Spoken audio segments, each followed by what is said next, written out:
Hey y'all, welcome to the Coyote Trapping School Podcast. I'm your host, Chris Pope. I'm coming at you from the junk shed, it feels like. Not necessarily junk, but we got all kinds of stuff going on in here. I don't know if y'all's shed, your work area, whatever you have, is like mine, but it tends to be kind of a catch-all, and I get it cleaned up and keep it clean for like 3 days, and then it just all goes to pot.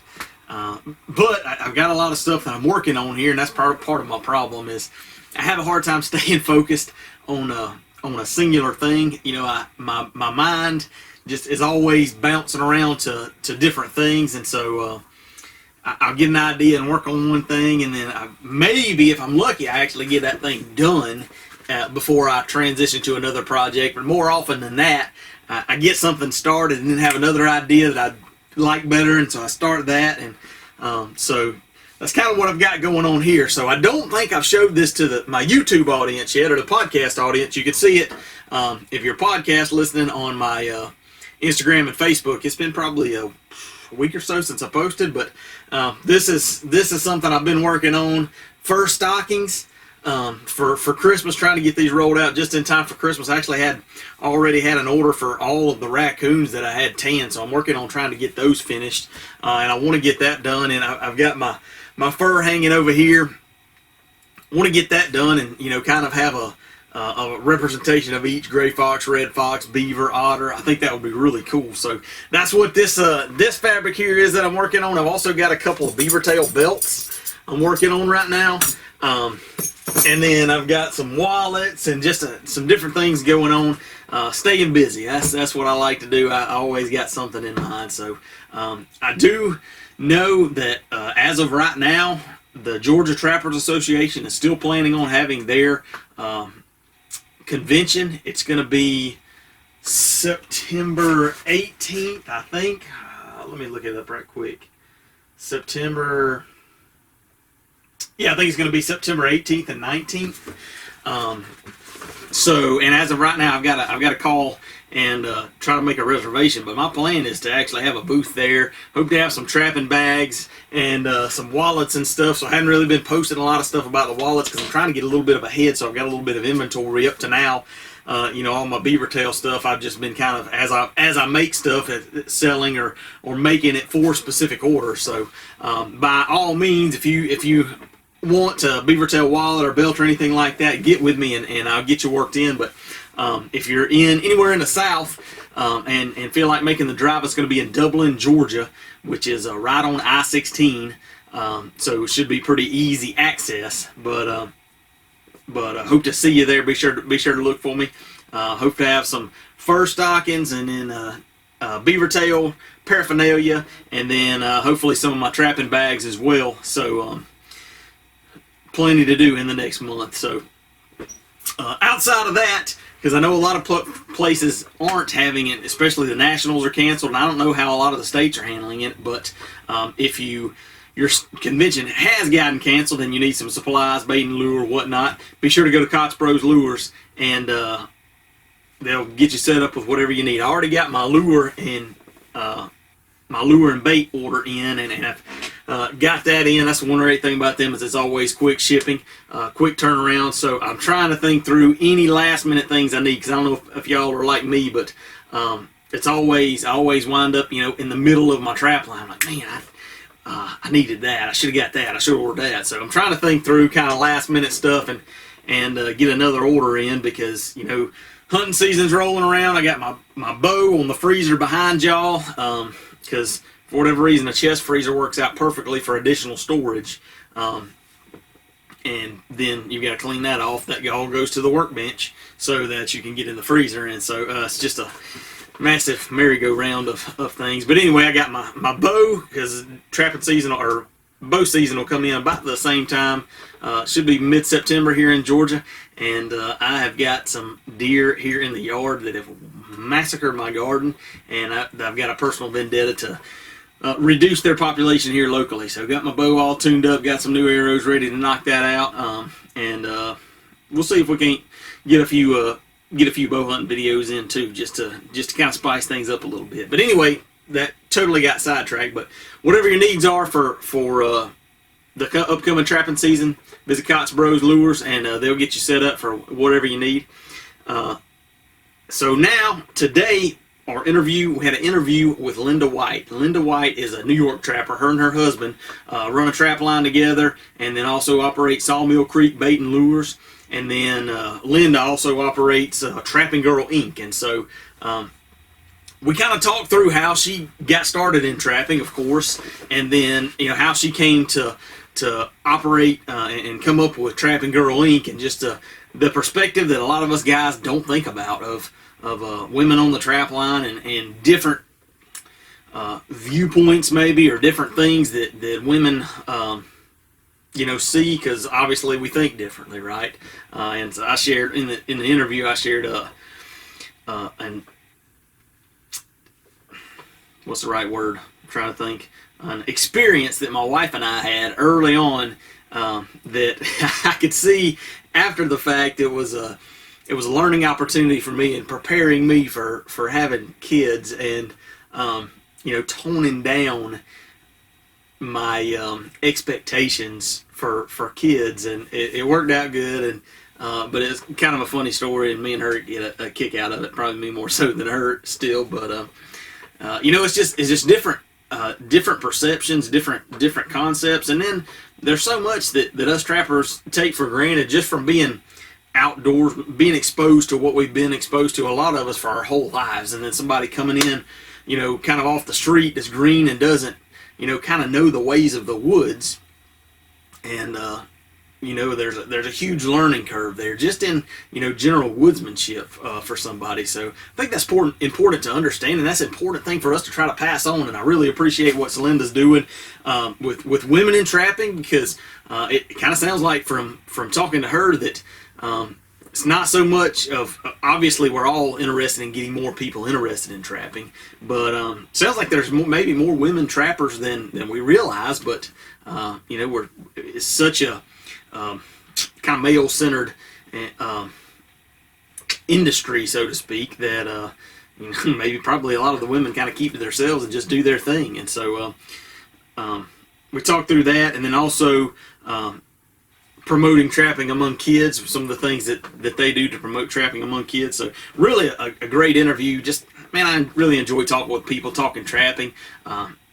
Northern people, kind of getting a little bit of a different aspect on trapping, and then just from Linda's perspective, because I think that's something, like I said, I want everybody to be exposed to trapping.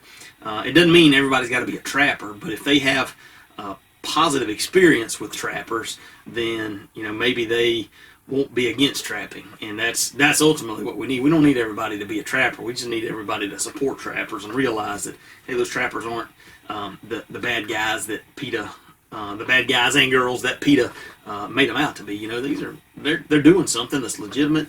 They're backed by science. They're doing everything legally. So maybe this thing ain't such a bad thing after all. So anyway, we're going to dive into the interview. I hope you enjoy it, and we'll catch you next go round. All right, so we are here today with Linda White from Trapping Girl Inc. Is that right? Yep, I'm with Trapping Girl Inc. and with Sawmill Creek Bait and Lures. All right, so Linda, would you kind of give us an introduction to yourself and kind of how you got started trapping? Okay, well, like I said, I am with Trapping Girl Inc. and Sawmill Creek Bait and Lures, and then we also do a group called Kids for Catches, which really gets kids involved into trapping, kind of gives them little introductions into trapping and gives them a little something to take home whenever they do different events. How I got started, wow, that's kind of a loaded question. So, most people know that I am a city girl. My husband found me in Erie, Pennsylvania, and I was not a trapper before him. When I was a kid, I had fished with my dad. I had gone hunting once. We went hunting for squirrels, shot a squirrel, cried, made him bury it in the backyard, and that was it. So I never did anything like that before meeting my husband. And like I said, I was a city girl, so I met him. On our first date, he said, I am a hunter, a trapper, and a fisher, and if you have a problem with that, then we need to know that right now. And so I went back to a friend of mine, and I said, he's a trapper. And I really had no clue what that was. Like, I thought of trapping as, like mouse trapping, Like, I really didn't know much what trapping was. And she had told me every horror story that probably has ever been posted by PETA ever. and I was like, I can't imagine this guy does that. Like, he was just so sweet and friendly and nice, and I couldn't imagine that. So that season had started, and he had said, well, you could come out with me. And I said, yeah, I want to see what this is. And we rode around in the truck, and he told me, well, since I was coming along, I had to work a little bit. And he gave me his whole list of where every trap was, and I had to check them off to make sure we didn't miss anything as we went. And he talked the entire time about trapping. And the passion that he had for it it really got me hooked on, I want to know more, I want to learn more. And so I decided that season, whenever I could, I would just go with him. I'd see what really was going on, and like he explained all about conservation and talked about, how Mother Nature really is way worse than any trapper could ever be. Talked about, the different kinds of traps and what they do and why they're used. And I probably got so much education that I didn't even know I needed, and that's really what got me in. And then each year, it kept building on to that until I decided, you know what, I want to run my own line. Like, I want to do my own thing. I'm tired of being his guinea pig here and making me carry everything and helping out with this and helping him out with that. I figured if I was doing all the work, I'm going to do my own line. So that's where I'm at now. So how was that? How was the transition from just seeing to actually getting your hands dirty and doing? Well, so how it all kind of went about is the first year, like I said, I just kind of rode around in the truck, got out when he did, kind of stood around. Like, I didn't have a license, so I couldn't touch anything. I couldn't do anything. And the second year, I kind of did the same thing, but he started asking my opinion. We would go and set something, and he'd say, well, what do you think? And I tell him what I think, and then he tell me why it was all wrong. But it was really kind of neat. Like, that was kind of how it started. And then we caught this coyote, and from this day on, I will tell you that it is my coyote. Didn't have a trapper's license, didn't touch anything, but it still was my coyote. I'll tell you how. So there was a horrible rainstorm. It was awful. And where this trap was at the bottom of like this ravine kind of hill. I don't know how you want to call it, but all the water was right there. Everything was right where this trap was. And we came up onto the trap, and it was gone. Like, you hope that your anchor's hold, you hope everything is good, but with all the rain and all the mud and everything else, it was gone. And he's like, well, I guess I lost him. And he was ready to give up. He was like, couldn't see anything, couldn't tell anything. Well, I had looked over to the side, and I said, there's a lot of mud that's going up this way. And he's like, okay. So he looks down, and there was like this brush and wood and like just a whole bunch of pile of crap, really. And he looked down, and there was our coyote caught in all of that. And like I said, to this day, I still say that that's my coyote. I caught that coyote. But that was really what had got me hooked, and that was the first coyote, I guess, that I really was a part of. Anything else, before that I kind of had sat in the truck or whatever, and that was like, it kind of like gave me a little bit of a bug, you know, like, hey, I want to do more of this. And his big thing was, well, if you're going to touch anything, if you're going to help, you need to go get your license. So that's what I did the next year, and was more hands-on, ran with him. He would, you know, give me more of an education now that I could touch stuff.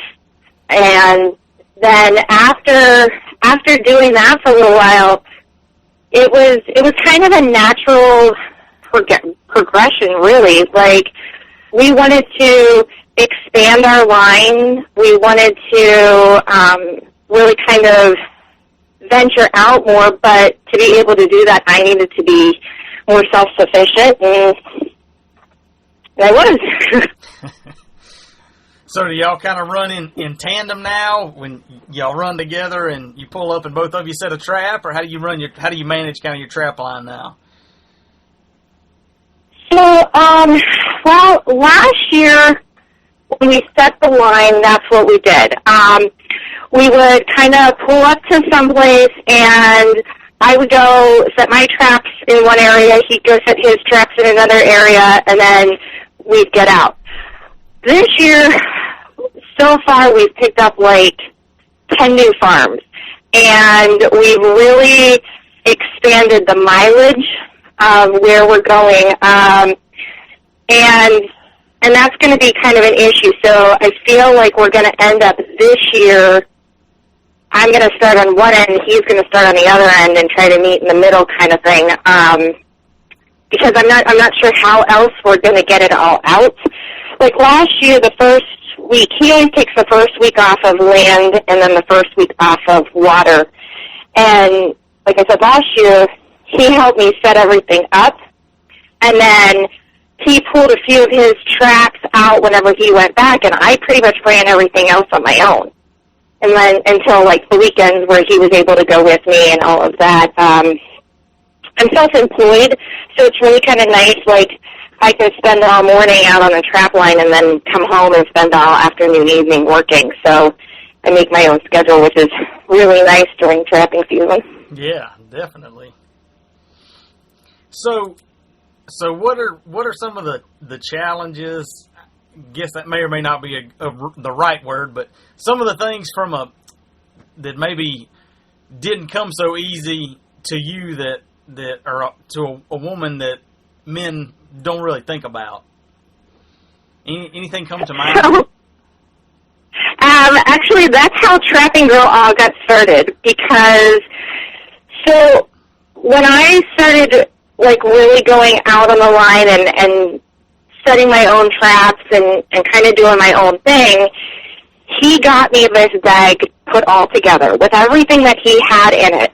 And he's like, all right, we're ready. I walked out to set my first trap, and by the time I got there, I was so tired. I was like, this is just stupid. Like, everything was so heavy and big and bulky, and I just couldn't, I physically couldn't do it. I mean, I don't consider myself like a weak person, but I'm definitely not as strong as my husband, and I'm definitely not as strong as most men out there. So, like, even his hammer, I think, is like 6 pounds or something like that, which for a guy is not a big deal, but, like, I don't have big, bulky arms. So you start swinging that thing, the first time you're swinging it, to put a trap in the ground, fine, no big deal. After 3 or 4 traps, you're like, I have no arms left. Like, it hurt.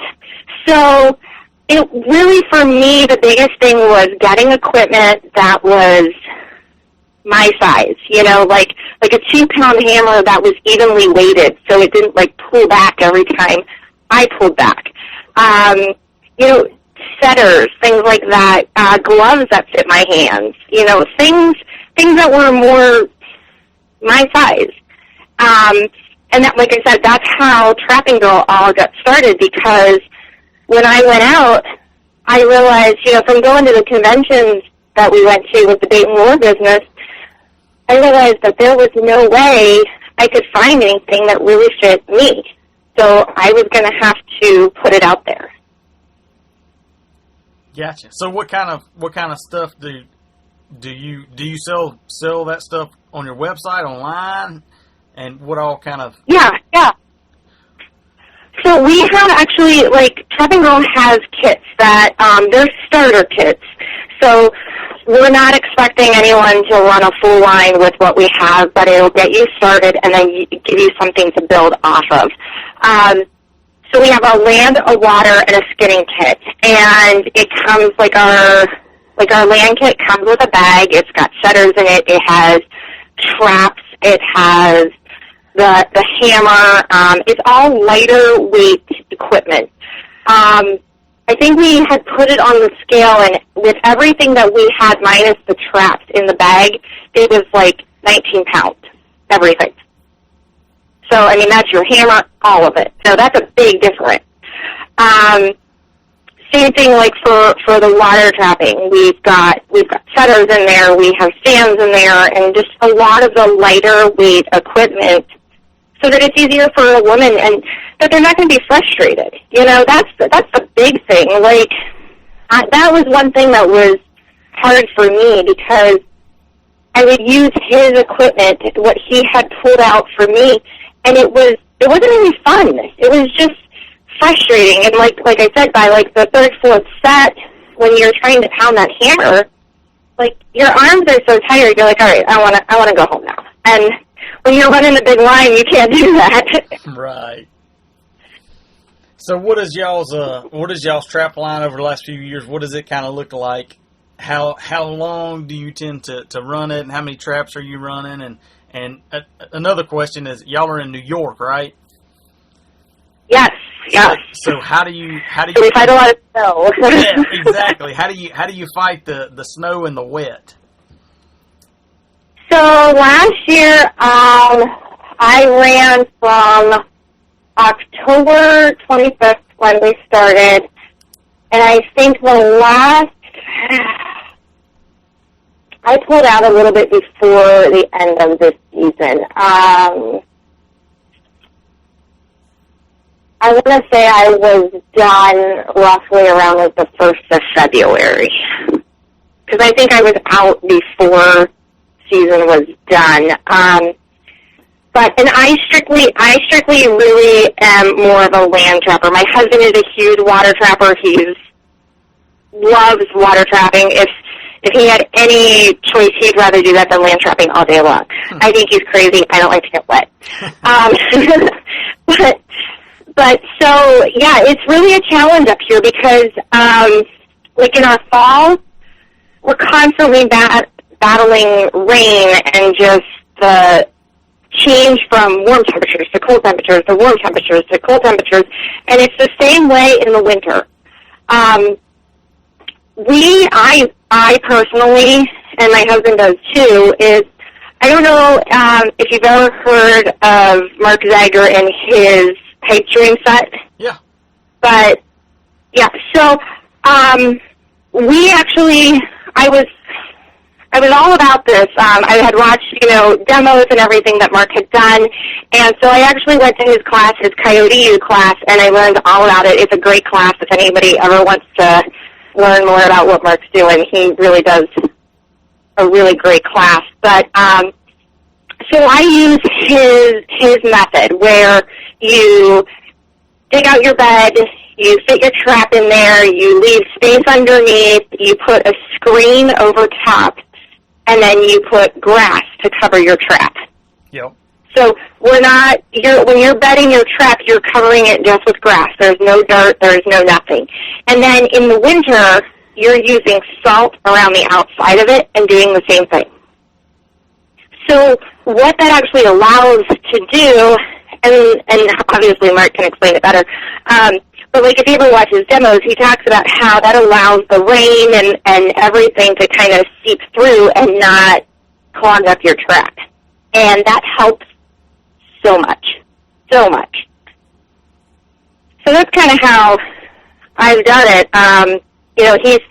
He's in New York as well, so he's battling the same conditions that I am, and that's why I figured, he obviously knows what he's doing, so I should probably take a couple notes out of his book. Yeah, absolutely. So you paint your traps, right? Is that? I do. Okay. So what's your paint process? Go ahead. What were you saying? What's your paint process? Do you do anything before? Do you just spray paint them? Are you dipping them? So actually, how this all came about is there was a gentleman who was running our baits and lures, and he was sending us pictures about with all these painted traps, and I thought that was really cool. So that's why I decided to do it. And his method was a little different than ours, but so I guess there's a whole bunch of different ways that you can do this. What I have been doing, if they're brand new traps, take them to the car wash, get all the grease, get all of that off, make sure they're nice and dry, and then yes, you just spray paint them with a ton of coats. You've got to set the trap, unset the trap, fire the trap, all of these different things, flip it over. You're spray painting like 500 different ways to make sure it's real nice and covered. And then afterwards, we leave them set, and they'll be hanging outside for probably a good month, I'd say. We try to get all those fumes off of it, and then we will dip them in wax and then let them dry, and they're ready to go. Now, if it was from the year before, if they're not brand new traps, it takes a little bit, kind of getting that paint from before off. Sometimes you've got to dip them in lye. Sometimes you've got to dip it in vinegar if there's a lot of rust and all of that. Make sure they're really, sprayed off. Sometimes it's like a power washer. Whatever we can do to try to get as much of that paint and rust off from the year before, and then the same process. The only thing that, I run a bridger too, so the only thing that's really got to watch is you got to clean out that night latch. Because sometimes if you get the paint and the wax and all that gunk in there, it doesn't hold. So you just got to make sure you get that nice and cleaned out. But other than that, it's a really nice and simple, easy process. I do it because it saves me a lot of time. I can see that pink up on the ground well before I'm anywhere near a trap. So there's a lot of times in certain fields and everything, because I trap a lot of farms. I'm not really in the woods that much. So I trap a lot of farms, and it's really nice and easy to get a pair of binoculars. You can stand away from the trap, and you can see if it's been, fired, if it's sitting on the ground, what's going on there, so that I really only have to get up close to that trap, every couple of days. I can stay away from it and still be able to check it. That makes a lot of sense. I like that aspect of painting traps a different color, just so you can kind of quickly and easily identify whether it needs any attention or not. Yeah. Well, the funny thing about it is so when it was all told to me, I was like, oh, I really want to do that, and I had picked that I was going to paint them pink, and my husband was like, yeah, I want to do that too. So he had picked yellow. Well, my husband is tint blind, and the funny thing about it is he painted them yellow, and because of the green and in the fall, you have all those different colors, he couldn't tell if the trap was sprung or not, and he still had to walk up to it. So does he paint his a different color now, or what does he do? No, he just goes back to waxing and dyeing. He's like, this is stupid, I'm not doing it. So, y'all are running a pretty substantial trap line. What do you do with your furs, and has that changed with all the recent events with NAPA and all lately? Well, so we never sent anything to NAPA to begin with, so that really didn't change much to us.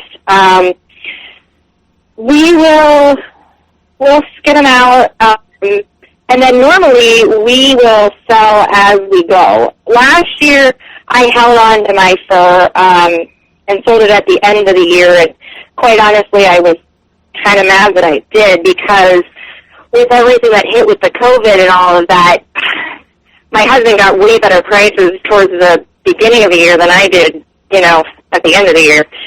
So It's one of those things like, well, do you sell, do you not, do you hold off, do you not? You know, everybody plays that waiting game. We sell our fur right now to a guy out of Michigan. He's actually my business partner with Trapping Girl. I don't know if you've ever heard of Trevor Barnes, but that's who I sell my fur to. Okay. Gotcha. And so does he run a routes, or do y'all just kind of ship it to him?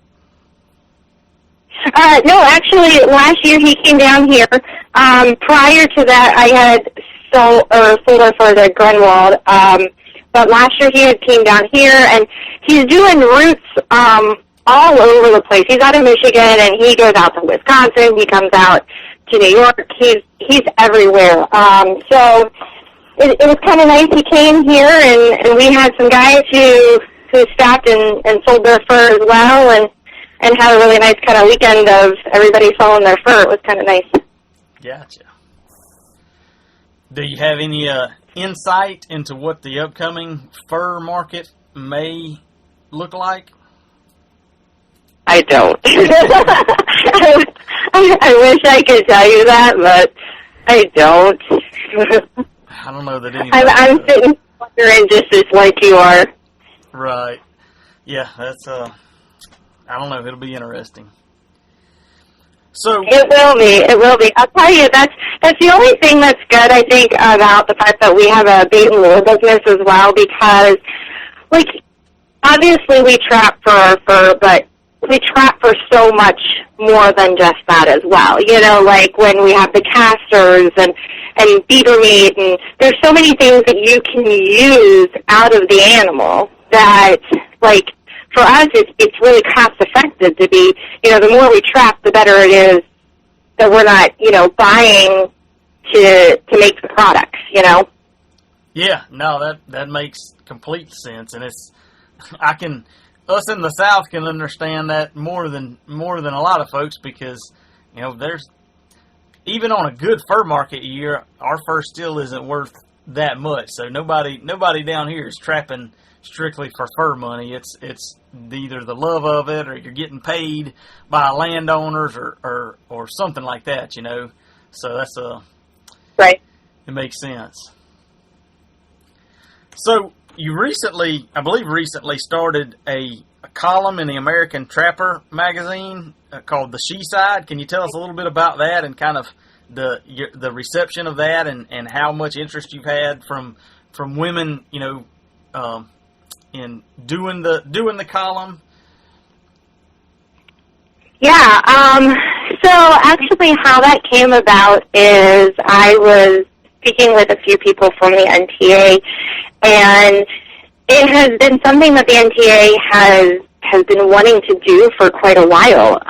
You know, the more women get involved, the more women and kids that get involved, you know, the NTA really wants to help, you know, get those people interested, get more interest in trapping, show a better light, you know, towards trapping. We have so many people out there that are trying to show such a negative light onto trapping, and the NTA really does a lot to try to show all the positive sides of it.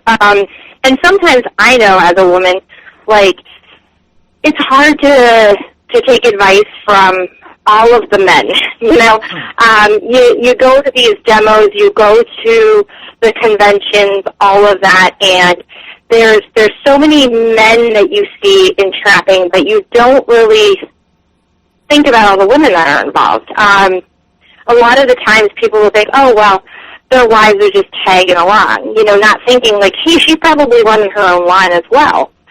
So that was something that they wanted to show, you know, like you have so many women that are out there actually doing this alongside all of the men. And there's so many children these days that are actually getting involved. You'd be surprised that, like, I have talked to a few camp directors, you know, because there's different trapping camps throughout the nation, and I talked to a few camp directors, and even the applications of little girls that are coming through have skyrocketed. So when I had talked to the NTA, and we had talked about this, we really wanted something that was going to highlight women. And what they're doing and how they run a line or the different perspectives from women. So I put that out. I think our first issue was, oh gosh, I really should know that, huh? May, June, I want to say. And I already have all of the columns for this year already written and turned in. Huh. Like that's the response that we have. And I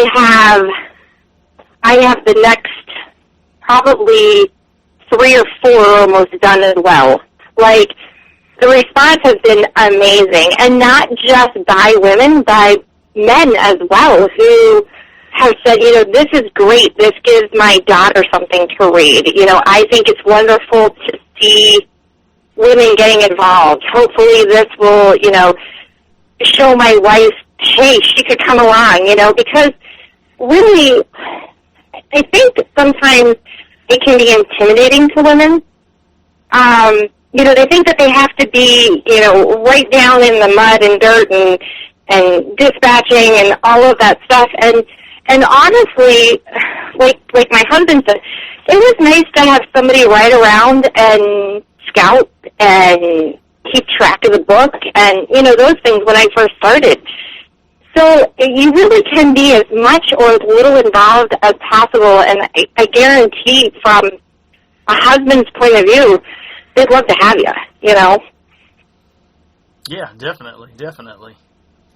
So what is something that, or some ways that, talking about the conventions, and maybe they're better in other places about it, but the conventions that I've been to, there's not really a lot there to interest women. Even a woman that's interested in trapping, like you said, I mean, just from it's a very male dominated. So what are some things that we could potentially do around the conventions and things to encourage and make it, even if a woman's not necessarily interested in trapping, but she's still coming to support her husband, that there would still be something that would be of interest there for her? Great. Oh, yeah. No, I get what you're saying. So I think that it's funny because that question's been asked to me quite a lot. I sometimes feel like since I've really entered the trapping world, and I'm vocal about it, people think that I have all these answers, and I don't. I wish I did. I have a hard time with that. I think things like Shooter Girl, I don't know if you know who she is. She's out of Michigan. I believe she's out of Michigan. But you'll see her at nationals where she does the jewelry that has the different. She uses the ends of bullets and things like that. That I think that's kind of cool. That's something to interest women. But as far as what the conventions can do, I think just incorporating women demos and stuff like that would really be helpful. Because I know if I would sit in say Zyger's demo or Just Unwrap or whatnot, you sit in those demos, it's intimidating. You don't want to ask a question that maybe you'd really like an answer to because you don't want them to think you're stupid. She's just some silly girl or whatnot. And I know that they personally do not think that, but you kind of get that, should I ask what, where I feel like sometimes if there was a little maybe more women presenters that they would feel, more comfortable asking a woman. I know some women don't care. They'll ask whatever they want. But I feel like the majority of them, especially when you're first getting involved, you're first out on the line, you do have questions, and it's a little bit easier to ask a woman I feel. Yeah, I could see that for sure. That makes a lot of sense. So, do you have any a funny story maybe of when you and your husband first started trapping together, and maybe everything just didn't go just right? And I'm phrasing that terribly, but I have a kind of a similar situation with my wife. I've hunted and trapped, and so she wasn't really exposed to that, but she started deer hunting with me, and she got to like it, and she killed a few deer. And one particular hunt that I can remember is we were sitting together on the ground, and we had a couple of does come right in front of us, and the way she was sitting was too awkward. It was she would have had to cross over to get a shot, and instead of waiting to see what the deer did, she went ahead and tried to make that move, and the deer were close, and they saw her and spooked. And I remember the first thing I did, I said, "What are you doing?" It hit me after the fact that there's so much that I take for granted just because I've been exposed to it my whole life, that, she didn't know not to move during that time, that obviously it was going to spook the deer. But that she loves to tell that story about our hunting history. So I didn't know if y'all might have a similar story of trap line drama. So, it's funny that you say that. People ask me all the time why we don't do more YouTube videos and things like that, and my husband's response is because trapping with me is a blooper show. I am not a graceful trapper. I'm a hot mess. I'm actually a hot mess most of the time. So, we have lots of stories like that. Let's see, it was, I want to say 3 years ago or so. I was setting traps. So, yeah, I want to say it was like three years ago. I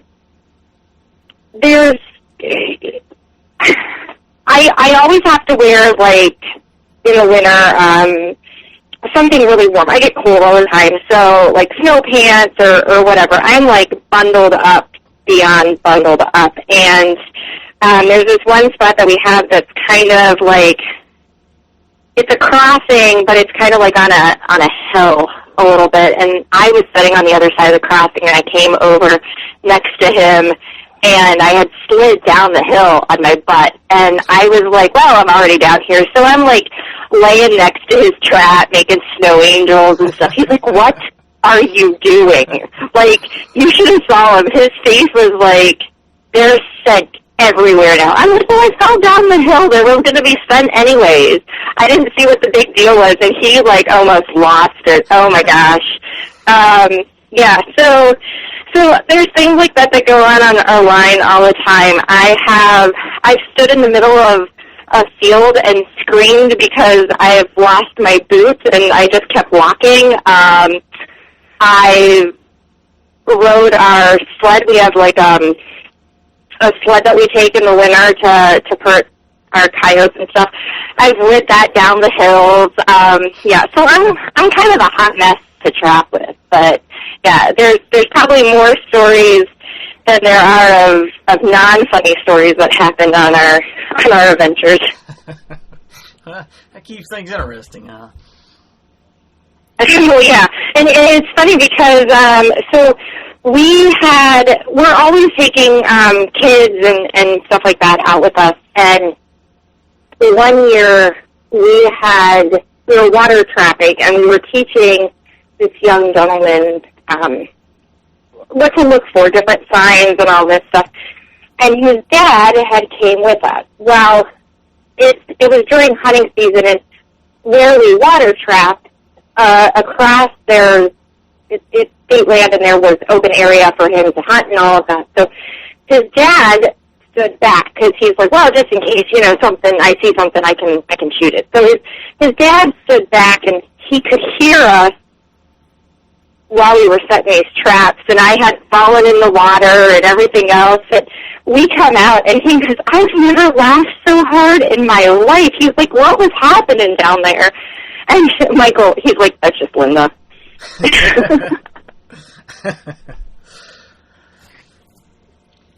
So speaking of the kids, and you talked about y'all do the kids for catches, I think you called it. Could you tell us a little bit more about that? So basically what it is, we tried to start a nonprofit, and I'd gone through all the paperwork and everything to this, and with nonprofit, when you're trying to do something with kids and with animals, and especially something along trapping, it really takes a lot to get it into a nonprofit. And so we started going down that road, and we still have everything pending and all of that, but I didn't want to pause things just for that. So what we basically do is we take organizations that are already out and about, and we help with funding for it. So, like Ohio, for instance, they have in October, they have this great workshop at the weekend, and I want to say it's like the, I don't know. It's already in season, so that they're able to actually, like, the kids are able to actually trap. They can be, hands-on with everything. And it's all across Ohio. So each of their districts, or I think they're districts there, each of them holds this little workshop. And what we do is we help collect donations for them. I'm a very persuasive person, so I've gotten really good at saying, hey, guys, can you help with, a couple bottles of lure to different vendors? Can you help, supply traps? Can you help this? Can you help that? And I collect these different things and basically distribute them out to all of these events that go across our country. Most people don't realize how many trapping classes, events, things that are happening all over the place. I don't know if it's sometimes the publicity for it is not, whoever's running it just doesn't, publicize it enough. If it's that people aren't paying attention, maybe where they're publicizing it is not, looked at as much as like Facebook and things like that. I don't know, but I think that people think sometimes that these events just go on. They just happen. And so many people don't realize what it actually takes to make that event happen, and our kids are our future. You have, like I said before, you have so many people who are fighting against trapping, get rid of this law, get rid of that law, ban this, ban that, all of these things. And if we don't introduce it to our kids in a positive light, we're done. We are. It's going to happen. And that was the big focus on my end is what can we do to help these events survive? Without donations, without stuff, the organizations can only do so much. And a lot of them are actually private people putting them on. I don't know if you know who Nick Biggs is. He's out of West Virginia, and his wife and him have started a trapping class. And this is the second year of doing it. They're doing it all on their own. Last year they had this amazing turnout. Kids for Catches was able to help with, we supplied like a little trapping kit. They got a bucket, they got a couple traps, a trowel, I want to say there was a sifter, bait and lure, all those different things that were in there. And like him and his wife had just done it, and I think like they had over 100 people there. There's a class in Pennsylvania that's actually in 2 weeks, Trapper Paul, that they're privately doing this, and this is like their 7th or 8th year of doing it. And And it's funny because when I first found out about their class and I had gone, I said, "Oh my God, this is amazing! This is great. Everybody should be doing this." And they had said, "Well, I think this is our last year that we're going to do it." And I was like, "Why? Why would this be your last year?" And she said, "Well, we just can't really afford it anymore with the fur prices going down and people not trapping as much. They're a business owner and they were not bringing as much in because people aren't trapping as much, and everything. So they didn't have the extra money to be able to do that." Well, we've done 4 classes or 3 classes since then because Kids for Catches was able to step in and help with donations and help with those things. And that's it. That would have been a travesty because there's 40 kids that go to that class every year, that would have missed out.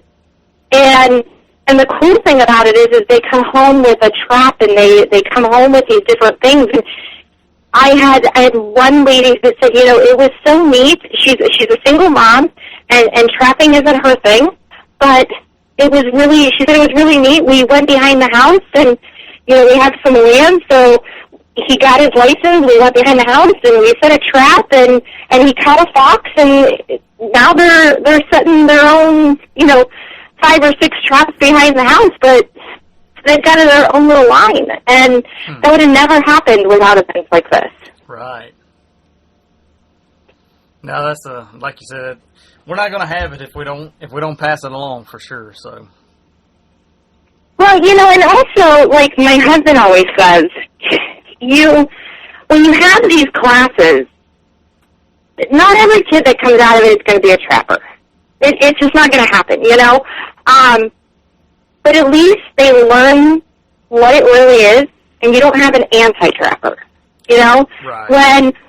When these kids grow up, who knows? They may be our next president, And if they have a solid foundation of what we're actually doing and why we're actually doing it, it makes it a lot harder for them to pass some of these laws when you have someone who's at the top of the food chain on your side, Yeah, exactly. We can just get people on our side of the fence instead of the other side of the fence. They don't have to be trappers just as long as they understand what we do and what we're about.